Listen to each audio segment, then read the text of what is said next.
Ma'asyiral muslimin yang dimuliakan Allah Subhanahu wa taala. Bicara tentang negeri Madian ataupun Ashabul Aikah ini. Apa Ashabul Aikah ini?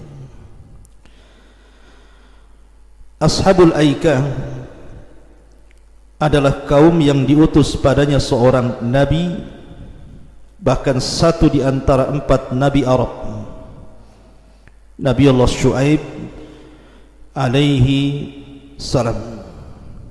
Karena sering sudah saya singgung bahwa negeri-negeri Arab itu juga diutus kepada mereka para nabi, tapi tidak sebanyak nabi yang diutus kepada Bani Israel. Kalau nabi-nabi yang diutus kepada Bani Israel itu ribuan jumlahnya.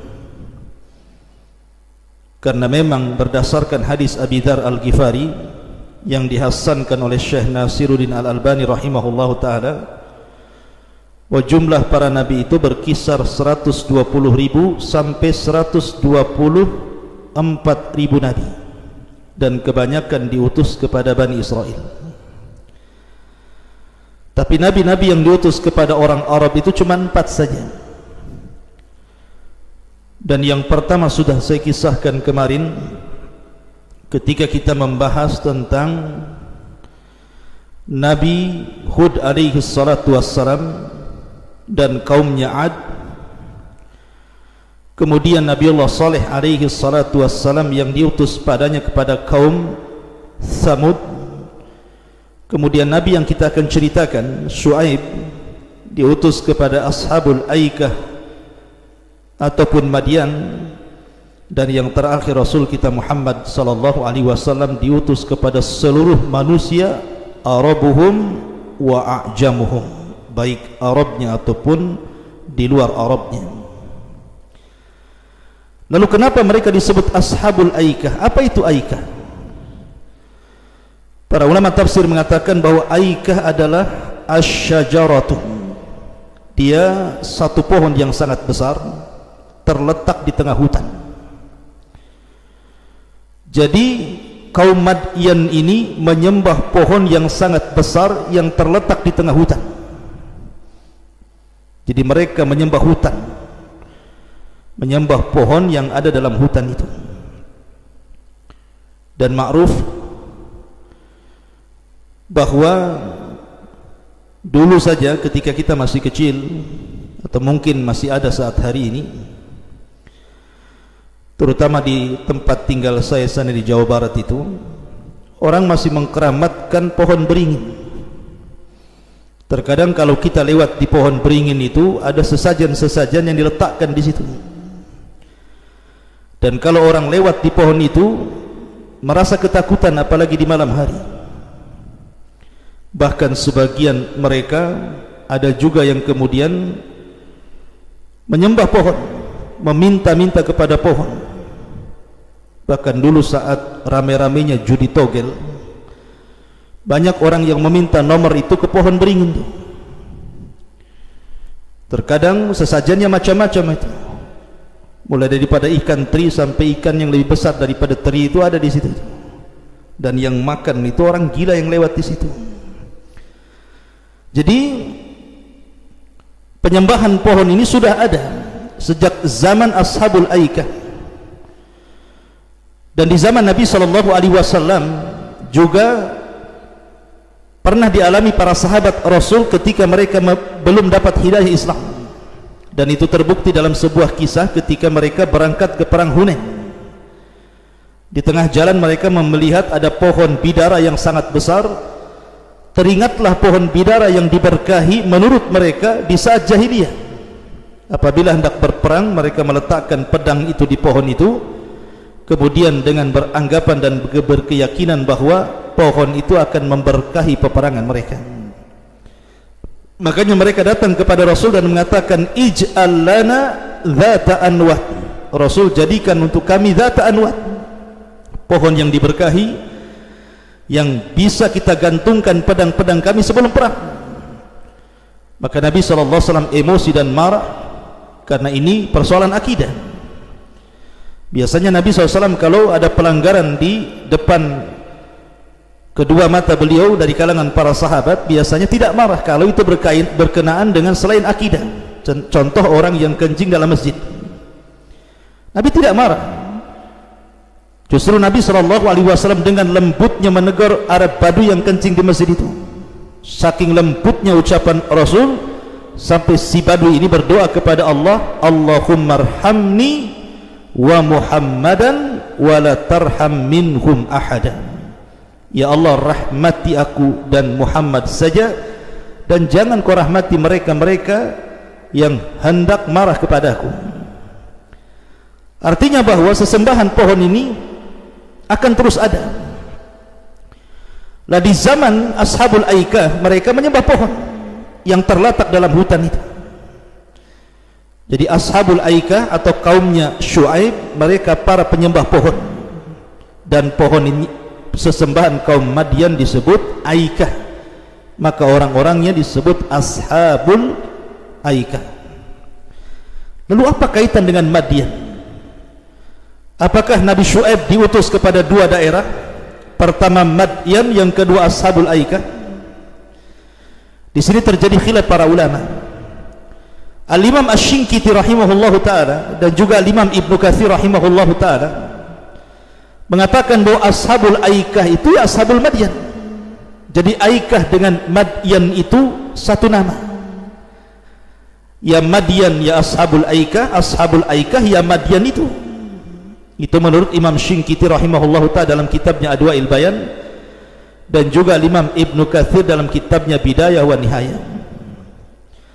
Tapi ada juga yang berpendapat berbeda, seperti pendapat Imam Syaukani, ulama Yaman, kemudian juga Al-Qurtubi, seorang ahli tafsir, mengatakan bahwa Ahlu Madian ataupun penduduk Madian itu berbeda dengan Ashabul Aikah. Jadi Ashabul Aikah sendiri dan Madian sendiri.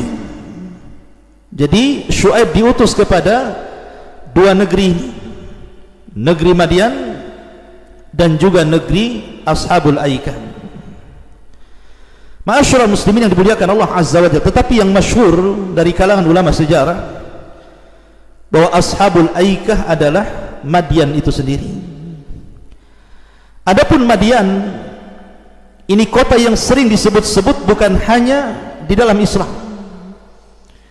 tetapi dalam kitab-kitab Yahudi ataupun kitab-kitab Nasrani juga disebut tentang kota Madian ini.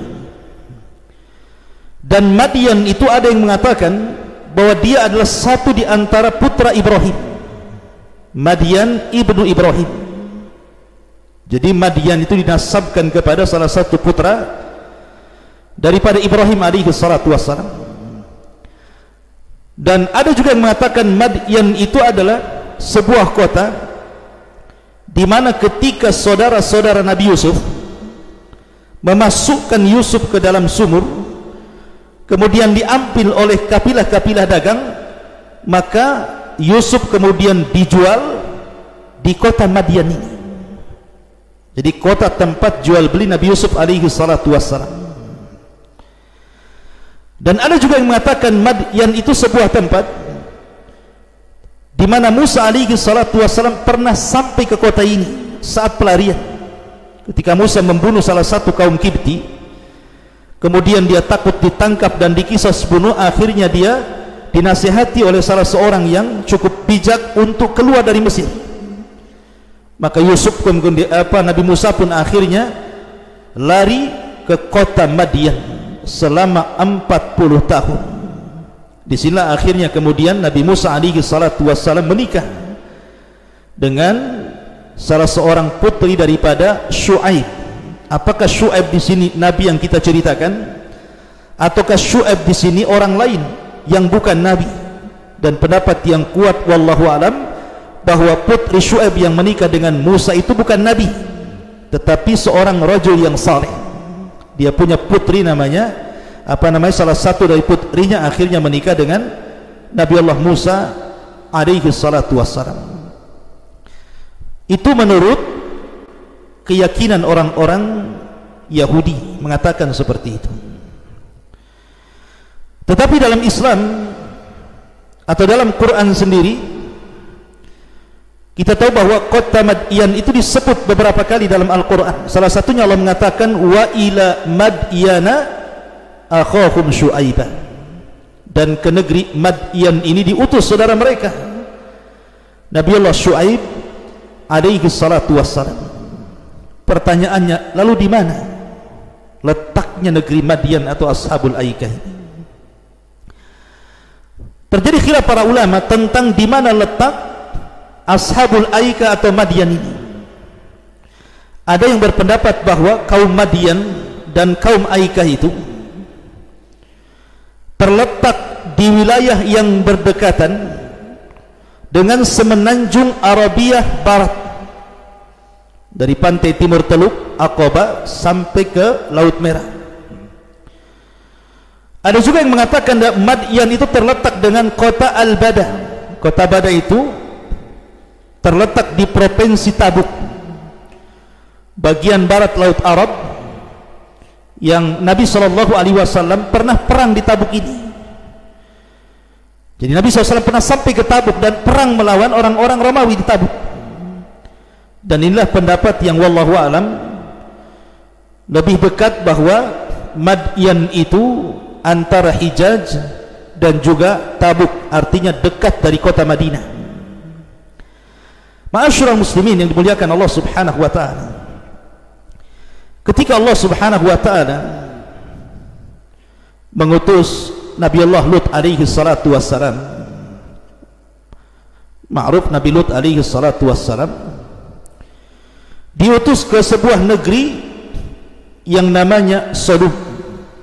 Negeri itu disebut negeri Sodom, di mana Allah Subhanahu wa taala mengazab kaum Sodom itu dengan azab yang luar biasa.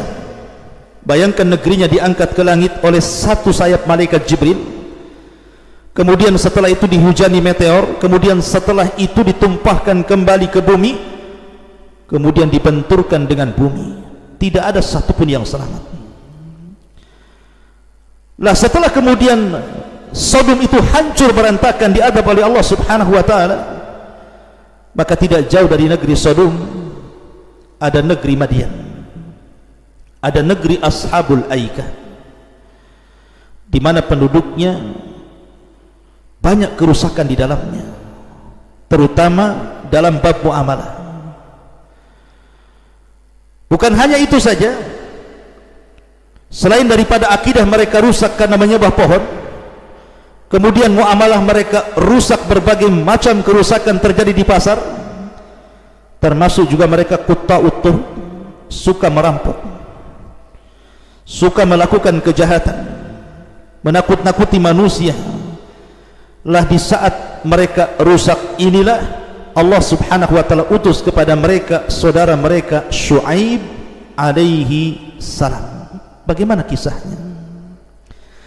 Ma'asyiral muslimin yang dimuliakan Allah Subhanahu wa taala, di dalam surah Al-A'raf, tepatnya ayat 85 sampai 95, Allah Subhanahu wa taala berfirman, wa ila Madyana akhahum Syu'aibah, dan ke negeri Yaman diutus kepada mereka seorang nabi yang bernama Syu'aib, satu di antara nabi-nabi Arab.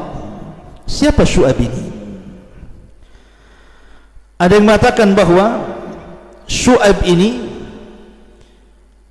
dia adalah garis keturunannya sampai kepada Madyan, dan Madyan adalah putra daripada Ibrahim. Ada juga yang mengatakan bahwa Syu'aib ini nasabnya adalah Syu'aib ibn Yashhur ibn Lawi ibn Ya'qub, dan Ya'qub adalah putra Ibrahim alaihi salatu wassalam. Dan ini yang masyhur, Syu'aib ibn Yashhur ibn Lawi ibn Ya'qub ibn Ibrahim ibn Ishaq ibn Ibrahim alaihi salam. Lah Syu'aib ini, ma'asyiral muslimin yang dimuliakan Allah Azza wa Jalla, diutus kepada negeri Madyan. Layaknya para nabi yang lain, seorang nabi mendakwahkan dakwah tauhid. Semua para nabi permulaan dakwahnya adalah dakwah tauhid. Maka siapapun anda yang menjadi dai, maka yang pertama kali berdakwah, dakwahkan tauhid. Karena Allah Subhanahu wa taala berfirman, laqad ba'atsna fi kulli ummatin rasulan an ibudullaha wajtanibut taghut.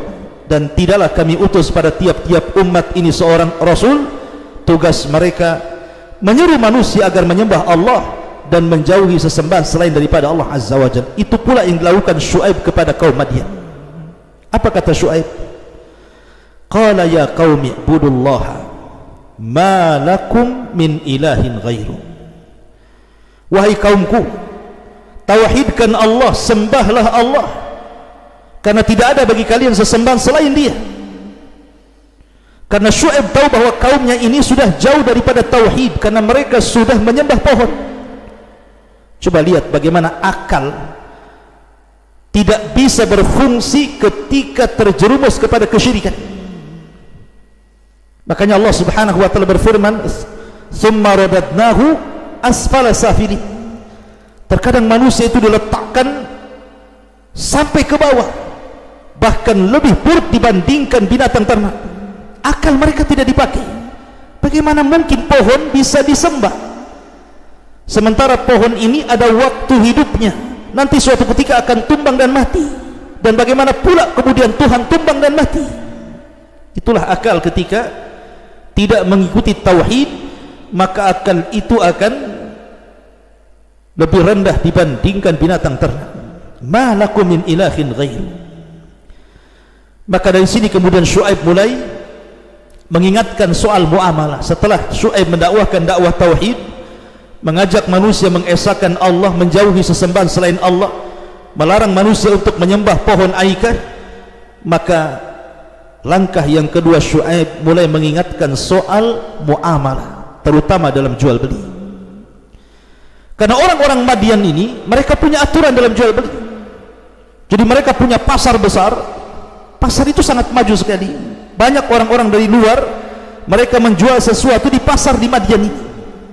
Tapi bagi kaum Madian memberikan aturan, siapapun yang berjualan di pasar Madian, maka harus dipotong hasil mereka 1/10 dari jualan mereka. Dan ini zalim. Baik mereka punya untung ataupun tidak, maka setiap orang yang datang ke pasar itu, baik dia seorang penjual, apakah dia pembeli yang jelas dari luar kota Madian, maka akan dipalak dan dipajak 1/10 dari kekayaannya. Zalim mereka, mengambil hak orang lain. Belum lagi kemudian mereka suka mengurang-urang timbangan, suka mengurang-urang takaran, suka mengurang-urang meteran, dan mereka bermuamalah dengan riba dan berbagai macam kezaliman yang terjadi di pasar itu. Makanya Syuaib mengatakan, wala tangkusul mikyala wal mizan. Janganlah kalian suka mengurang-urang takaran dan timbangan. Inni arakum bi khairin. Kalian ini hidup mewah. Allah sudah berikan nikmat, berbagai macam nikmat kepada kalian. Hidup kalian sudah cukup, kalian sudah kaya, sudah cukup makan, masih juga mengurang-urang timbangan. Lihat bagaimana Allah Subhanahu wa taala menyinggung betapa banyak orang-orang yang diberikan kekayaan, tidak cukup dengan kekayaannya, masih juga mencari dengan cara culas dan curang. Ya, karena Allah berfirman, kalla innal insana la yatgha an ra'ahu istaghna. Betapa banyak orang-orang yang melampaui batas ketika Allah limpahkan kekayaan kepadanya. Maka kaum Madian juga sama. Mereka secara materi sudah cukup, tetapi masih juga mereka curang dalam dagang, mengurang-urang timbangan dan takaran. Inni arakum bi khairin. Inni akhafu alaikum adzab yaumin muhit. Aku hanya takut menimpa kepada kalian adab yang pedih kalau kalian melakukan seperti ini. Kalian sudah rusak akidahnya, rusak pula muamalahnya. Kemudian Syuaib mengatakan, wa ya qaumi auful mikyala wal mizana bil qisti wa la tabkhasun nasa asya'ahum wa la ta'thaw fil ardi mufsidin. Wahai kaumku, penuhilah timbangan-timbangan dan takaran-takaran kalian dengan cara adil. Jangan merugikan manusia dan jangan membuat kerusakan di permukaan bumi. Karena kaum Madian ini terkenal bukan hanya curang dalam berdagang, zalim dalam berdagang, mereka juga para perampok. Padahal sudah kaya tapi merampok juga gitu ya. Biasanya orang merampok itu karena tidak makan, kurang kekayaan, tidak ada kerjaan. Ini sudah diberikan pekerjaan, kekayaan, masih juga ngerampok. Ini kan melampau namanya. Itulah kaum Madian, ashabul aikah. Maka Allah mengatakan baqiyatullahi khairul lakum in kuntum mu'minin. Harta yang halal bagi kalian itu lebih baik. Apa yang ada pada kalian dari harta halal itu lebih baik di sisi Allah Subhanahu wa ta'ala, kalau kalian benar-benar beriman kepada Allah Azza wa Jalla. Tapi lihat apa jawaban orang-orang Madian kepada Syuaib ini.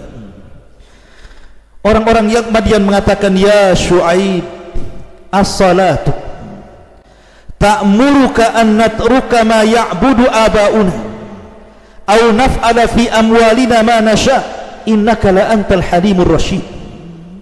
Syuaib, apakah agamamu, ajaranmu, solatmu yang memerintahkan kamu agar kami meninggalkan apa yang sudah menjadi tradisi bapak-bapak kami? Ataukah agamamu memerintahkan kamu agar kami melakukan sesuatu dengan harta-harta kami sesuai dengan petunjukmu? Innaka la antal halimur rasyid. Lihat bagaimana mereka memuji tapi isinya ejekan. Oh, kalau begitu engkau Syuaib, engkau ini memang orang yang lembut dan bijaksana katanya. Kau bijak kali kalau ngomong katanya. Padahal ini pujian tetapi merendahkan Syuaib.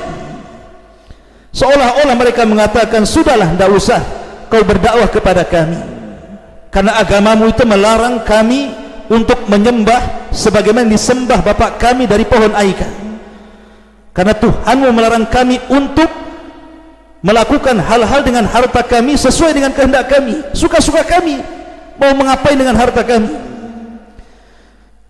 Maka Syuaib mengatakan, qala ya qaumi ara'aitum in kuntu ala bayyinatin mir rabbikum. Wahai kaumku, bagaimana pendapat kalian jika yang aku dakwahkan kepada kalian itu ada bukti dari Rabbku? Memang kalau kita membaca sejarah baik dalam Quran atau hadis-hadis Nabi SAW, para nabi selalu dibekali mukjizat oleh Allah Subhanahu wa ta'ala.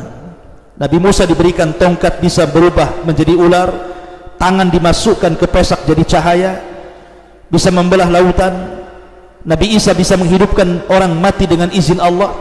Nabi SAW juga bisa membelah bulan dan begitu seterusnya, termasuk juga Al-Quranul Karim.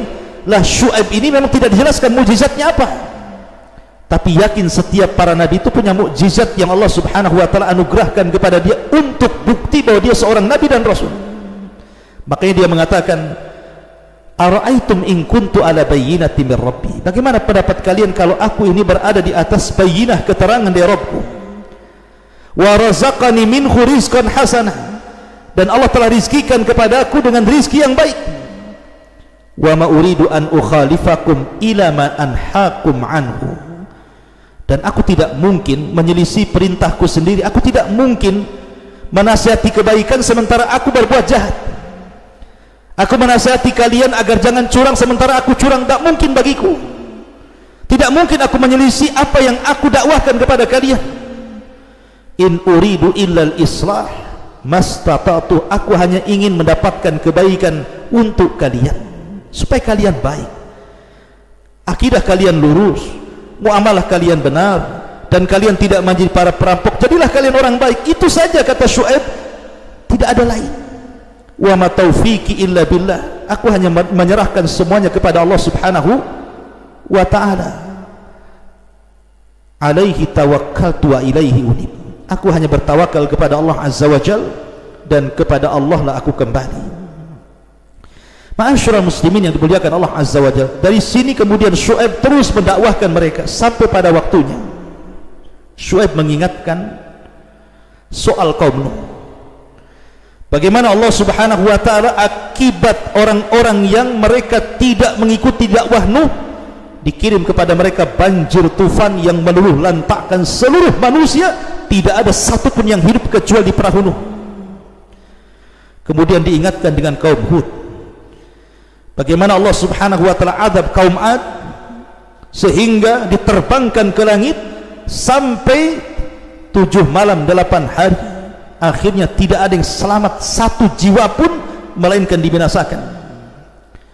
Kemudian juga diingatkan dengan kaum Saleh, kaum Tsamud, bagaimana Allah subhanahu wa ta'ala mengirim teriakan sehingga jasad-jasad mereka bergelimpangan di rumah-rumah mereka. Dan juga kaum Lut yang negerinya diangkat ke langit kemudian dibenturkan dengan bumi sehingga tidak ada satu jiwa pun yang selamat. Lah Syuaib mengingatkan itu. Makanya Allah mengatakan, ya qaumi la yajrimannakum syiqaqi an yusibakum mithlu ma asaba qauma Nuhin au qauma Hudin au qauma Salihin wa ma qaumu Lutin minkum biba'id. Lihat, kata Syuaib, wahai kaumku, janganlah kalian marah ketika aku berdakwah kepada kalian. Aku tidak hendak memecah-mecah belah kalian, tetapi kalian harus ingat apa yang telah Allah timpakan kepada kaum Nuh, kepada kaum Hud, kepada kaum Saleh, kepada kaum Lut yang tidak jauh dari kalian. Negeri Lut itu baru dihancurkan, itu tidak jauh jaraknya dengan kalian. Apakah kalian akan sama dengan kaum Nuh, kaum Hud, kaum Saleh dan kaum Lut? Makanya Nabi Syuaib mengatakan, wa qaumu Lutin minkum biba'id, sementara kehancuran kaum Lut itu tidak jauh dari kalian. Negerinya juga dekat dengan kalian, waktunya juga tidak jauh dari kalian. Kemudian Syuaib mengatakan, wastaghfiru rabbakum, istighfarlah kalian, mintalah ampun kepada Rabb kalian, thumma tubu ilaihi, kemudian bertobatlah kepada Allah. Inna rabbi rahimun wadud, Allah itu zat yang maha pengasih lagi maha penyayang. Tapi apa yang dilakukan kaumnya? Lihat jawabannya. Orang-orang Madian Ashabul Aika ini memang tidak masuk hidayah ke hati-hati mereka, sehingga mereka mengatakan, qalu ya Syuaibu ma nafqahu katsiran mimma taqul. Syuaib, ngomong apa kamu ini? Semua ucapanmu itu aku enggak paham. Bahkan dijelaskan oleh ahli tafsir, semua penduduk Madian mengumpulkan semua manusia yang kufur kepada Allah Azza wa Jalla dan mengatakan, nanti kalau ada Syuaib datang kepada kalian kemudian mengajak kalian bla bla bla seperti ini seperti itu, katakan kepada Syuaib, kami tidak paham ucapanmu. Gila ini, coba. Kalau anda bicara dengan orang, anda sudah sefasih mungkin ngomong, tiba-tiba dia ngomong, gimana? Saya tidak paham. Apakah tersinggung gitu? Diulang lagi ngomong gitu lagi, diulang lagi ngomong gitu lagi. Gimana ujian Nabi Syuaib juga. Bayangkan kalau seandainya ada dai seperti Nabi Syuaib, setiap berdakwah tiba-tiba orang ngomong sama kita, Ustaz saya nggak paham ucapanmu itu. Nanti diulang lagi, ngomong lagi, saya nggak paham ucapanmu. Resign tuh jadi Ustaz tuh. Mana ada mau orang yang seperti ini? Tapi lihat kaum Madian ini kurang ajarnya kepada nabinya, mengatakan ma nafqahu katsiran mimma taqul. Cukup tidak. Bahkan mereka mulai merendahkan Syuaib dan mengatakan, wa inna lanaraka fina dha'ifa. Syuaib, kau ini orang lemah, kau bukan orang kaya, kau bukan orang kuat, kau bukan orang berpengaruh, kau bukan siapa-siapa, kau bukan DPR, MPR, presiden, bukan. Kau ini siapa? Kau bukan berpengaruh di lingkungan kami. Laula rahtuka larajamnaka wa ma anta alaina bi aziz. Kalau bukan kami melihat kaummu, kabilahmu, jamaahmu, sudah kami gali, kemudian kukuburkan kamu, kemudian kami rajam kamu sampai mati. Karena kamu wa ma anta alaina bi aziz, kamu bukan orang hebat, orang berpengaruh, orang kuat, orang kaya, bukan. Lihat bagaimana setiap nabi juga dilindungi kabilahnya, seperti Rasul juga dilindungi oleh kabilahnya Quraisy, dilindungi oleh Abu Talib. Maka juga sama Syuaib juga dilindungi oleh kabilahnya. Makanya kaum Madian tidak bisa kemudian menyentuh Syuaib karena masih mikir kabilah di belakang Syuaib itu. Tapi Syuaib mengatakan, qala ya qaumi arahti a'azzu alaikum minallah. Apakah kabilahku lebih mulia bagi kalian dibandingkan Allah? Apakah kalian lebih takut kepada kabilahku dibandingkan Allah yang akan mengadab ketika kalian menyelisih perintahku?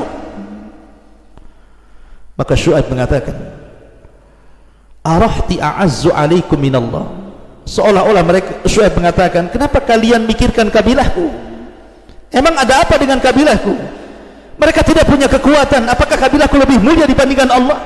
Harusnya kalian takut kepada Allah, bukan kabilahku.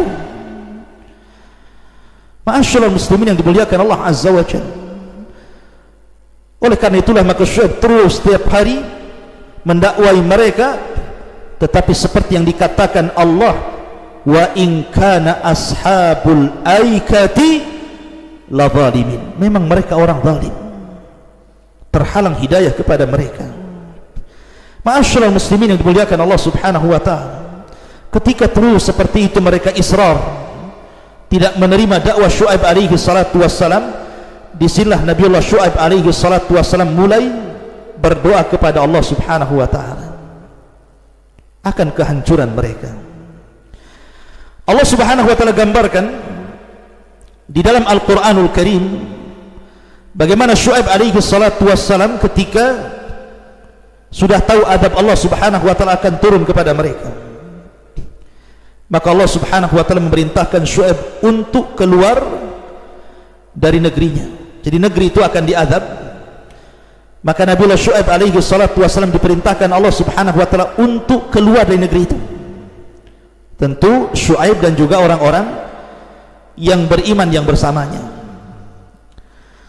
Maka setelah Nabiullah Syuaib alaihi salatu wasallam keluar dari negeri itu, artinya negeri itu sudah tidak ada kebaikan karena sudah tidak ada nabi lagi. Makanya sebuah negeri itu akan berkah ketika ada orang soleh di situ. Karena orang soleh itu biasanya memerintahkan manusia kepada kebaikan dan mencegah kepada kemungkaran. Tapi betapa banyak orang-orang yang kemudian tidak suka dengan orang soleh. Bahkan di antara mereka berani mengusir orang soleh. Para ulama, pada sebuah keberkahan kalau sebuah tempat itu ada orang soleh. Ketika Syuaib sudah tidak lagi berada di negeri Yaman, sudah keluar, tiba-tiba Allah Subhanahu wa taala kirim azab yang bertubi-tubi kepada kaum Madian ini. Apa azabnya? Pertama, Allah Subhanahu wa taala berfirman, bagaimana Allah Subhanahu wa taala mengazab mereka? Allah Subhanahu wa taala kirim hawa panas yang luar biasa, hawa panas yang ekstrim sekali, sehingga hawa panas ini masuk ke gua-gua, masuk ke rumah-rumah, sehingga orang-orang tidak tahan hidup dalam rumah, sehingga anak-anak, orang dewasa, orang tua, perempuan, laki-laki semua keluar, saking tidak tahannya dengan panas itu. Setelah kemudian mereka merasa gerah panas luar biasa, tiba-tiba Allah Subhanahu wa taala kirim kepada mereka awan yang sangat hitam. Disangkanya awan itu bisa menaungi mereka dari panas, dari terik matahari yang sangat menyengat. Akhirnya semua berburu mengejar awan itu. Kemudian mereka berada di awan itu supaya mereka dengan prasangka mereka bisa merasa kedinginan karena terhalang matahari dari awan itu. Mereka salah. Di balik awan itu rupanya sudah ada petir halilintar dan percikan api. Akhirnya menyambar-nyambar orang yang ada di bawahnya, makin ketakutan lagi. Akhirnya mereka pun tidak berani mendekat awan itu. Akhirnya terpaksa, mereka pun kemudian berteduh di teras-teras rumah mereka, di dalam rumah mereka. Saat itulah Allah Subhanahu wa taala kirim gempa yang luar biasa. Bayangkan negeri Madian itu dikempakan luar biasa, sehingga bangunan-bangunan roboh, orang tertimpa bangunan, sebagian mereka mati, dan yang masih hidup mereka bertahan di situ. Ketika yang bertahan itu hidup, maka Allah Subhanahu wa taala kirimkan suara yang memekik dari langit, sayhatan wahidah, suara yang masuk ke gendang-gendang telinga, kemudian mencabut semua nyawa kaum Madian. Tidak ada yang tersisa melainkan Allah hancurkan, Allah binasakan.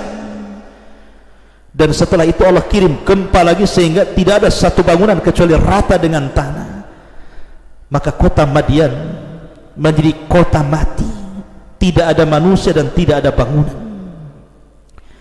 Setelah kemudian kota itu dihancurkan, betul-betul dihancurkan Allah Subhanahu wa taala, maka Allah Subhanahu wa taala menjelaskan dalam Al-Qur'an, maka Syuaib pun kembali dari perasingannya, kemudian melihat kota tersebut yang sudah hancur, tidak ada penduduknya, semua mati. Apakah Syuaib kemudian sedih melihat kondisi seperti ini? Tidak. Syuaib pun mengajak bicara kepada orang-orang yang sudah mati itu, kepada kota yang sudah hancur itu, dan mengatakan, ya qaumi laqad ablaghtukum risalati rabbi, wahai kaumku, sungguh aku sudah menyampaikan kepada kalian risalah-risalah Rabbku, wa nasahtu lakum, dan aku sudah nasihati kalian agar jangan menyembah pohon Aika, agar jangan curang dalam berjualan, agar jangan jadi perampok dan merusak bumi. Sudah kusampaikan nasihatku kepada kalian. Fa kaifa asa 'alal qaumil kafirin, bagaimana mungkin aku akan sedih dengan apa yang menimpa kepada orang-orang kafir itu? Enggak mungkin sedih gara-gara kalian dihancurkan, gara-gara kalian dibinasakan. Aku tidak akan sedih karena aku sudah menyampaikan risalah Allah dan aku sudah berikan nasihat kepada kalian, tetapi kalian degil dan tidak mau menerima nasihatku. Maka jika Allah hancurkan kalian, aku tidak merasa sedih. Fa kaifa asa 'alal qaumil kafirin, bagaimana mungkin aku sedih dengan orang-orang kafir? Ma'asyiral muslimin yang dimuliakan Allah Subhanahu wa taala, makanya bagaimana Allah Subhanahu wa taala menjelaskan di beberapa ayat tentang adab kaum Madian ini, sebagaimana Allah Subhanahu wa taala mengatakan, fa'askit, ketika mereka mengatakan fa'askit alaina kisafan minas sama in kunta minas sadiqin. Ketika Syuaib berdakwah kepada mereka, tiba-tiba mereka mengatakan, Syuaib, kalau engkau memang seorang nabi, seorang penyuruh yang benar, maka jatuhkanlah atas kami potongan-potongan dari langit jika engkau memang orang yang benar. Maka Syuaib mengatakan, qala rabbi a'lamu bima ta'malun, wahai Rabb, engkau lebih mengetahui terhadap apa yang kalian kerjakan. Fakadzabuhu, mereka pun mendustakan Syuaib. Fa akhadhahum adzabu yaumi dzullah, maka ditimpakan kepada mereka adab pada hari yang sangat gelap sekali. Innahu kana adzab yaumin adzim, itulah adab pada hari yang sangat besar sekali. Kemudian dalam ayat yang lain Allah mengatakan, fa akhadhatkumur rajfatu fa asbahu fi darihim jathimin, maka kami kirimkan gempa yang besar, tiba-tiba mereka menjadi jasad-jasad bergelimpangan di rumah-rumah mereka. Dan dalam ayat yang lain Allah katakan, wa akhadatil ladzina zalamu as-sayhatu fa asbahu fi darihim jathimin, maka kami kirim teriakan yang sangat memekikkan sehingga jasad-jasad mereka tanpa ruh bergelimpangan di rumah-rumah mereka. La haula wala quwata illa billah. Begitulah akhir dari kisah Ashabul Aikah dan Ashabul Madian. Maka siapapun yang menentang perintah Allah dan Rasulnya, hati-hati. Allah Subhanahu wa ta'ala berfirman di dalam Al-Quranul Karim, falyahdharil ladzina yukhalifuna an amri an tusibahum fitnah aw yusibahum adzabun alim. Maka hati-hati orang-orang yang mereka membantah perintah Rasulnya, bisa saja ditimpakan kepada mereka fitnah ataupun adab yang pedih. Maka kembalilah kepada Al-Quran, kepada sunnah Nabi SAW, dan rawatlah orang-orang saleh yang menyeru kepada kebaikan dan mencegah kepada kemungkaran. Ikuti nasihat-nasihat mereka selama masih mengikuti Al-Quran dan sunnah Nabi SAW yang sudah dipahami oleh para sahabat yang mulia radhiyallahu anhum wa radu'an. Subhanakallah bihamdika, asyhadu an la ilaha illa anta, astaghfiruka wa atubu ilaik. Allahu ta'ala. Assalamualaikum warahmatullahi wabarakatuh.